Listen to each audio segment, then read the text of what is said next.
The benefit of Learned Voice at Elmley, benefits of prisoner engagement across the whole jail in general, is it enables prisoners to feel that they are directly contributing and shaping to their own specific needs education. We ask the teachers every month, who is your rep this month? Is it the person we had before? Is it going to be somebody new? It can be anybody that feels strongly enough that they want to represent the views of their colleagues in the class. Learned Voice is a meeting for the students to have a voice all in one. And if they've got any problems regarding my class, which is the art class, I just come and voice them. Here I can talk to somebody who's higher up in the education department, and that person can speak to the governor or the head of the department that their problem is, and get the problem sorted out a lot quicker. Is the curriculum right? Is the mode of delivery right? Are we missing anybody? Is there a target group that we're failing or missing to engage with? Hopefully user voice will give us more clues to that. If they have needs, they must put those needs to us, and we must try and address those needs, and therefore the Learner Voice is a brilliant initiative. The most important part of the meeting is to say, now let's think about what we can do that's going to make things better. We've talked about the things that aren't so good, yes, we'll try and sort them out, but what's more important to me is what ideas can we come out with. In fact, it was one of their ideas that led to the concept of a learning champion.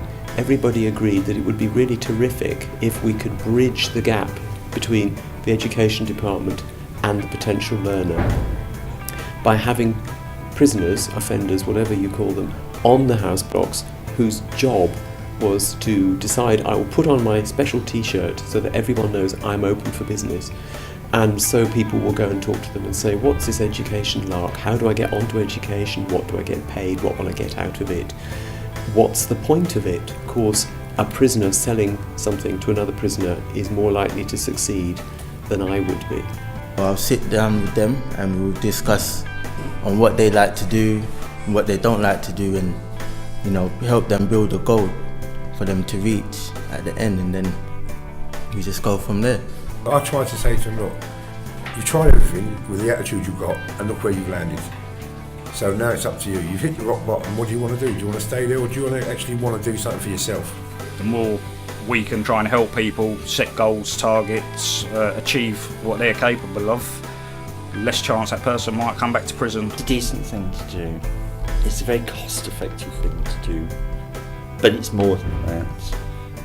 It changes the atmosphere by utilising prisoners to go out there onto the wings, onto the house blocks. It's actually putting education at the heart of the prison. There's a whole raft of soft and transferable skills, particularly social skills, communication skills, developing a sense of empathy, which people have not necessarily had before. I wasn't the best behaved person before I started all these roles. It's got a lot better since. And some people do recognise it. I spoke to an SO the other day, when you're doing really good, keep it up. I'm much better on computers, I'm a much better listener, and I'm a good team leader now, which I never used to be. Anger management is not a problem no more, which it has been in the past, but now it's not. I've learned to listen rather than shout and scream. You're trained in questions, asking questions, like probing questions, closed questions, open questions, and you just don't look at things like that. When you put yourself in a situation like a learner rep or learner voice or whatever, it's forcing you to get yourself involved with something and speak openly in front of people and in meetings and stuff. So it brings out your confidence. We're all numbers at the end of the day, but we want to feel more important than that. When you're sitting in your cell, yes, you're a number, but when you're in a classroom, it's a different environment, and I think it's important for you to have a voice in what goes on in your classroom, because I think it'll increase confidence generally in people if they feel they're being heard. If the prisoners who leave a prison have been touched by the experience of either being helped or helping, then something important has started to happen. I like it. I like responsibility. I don't know.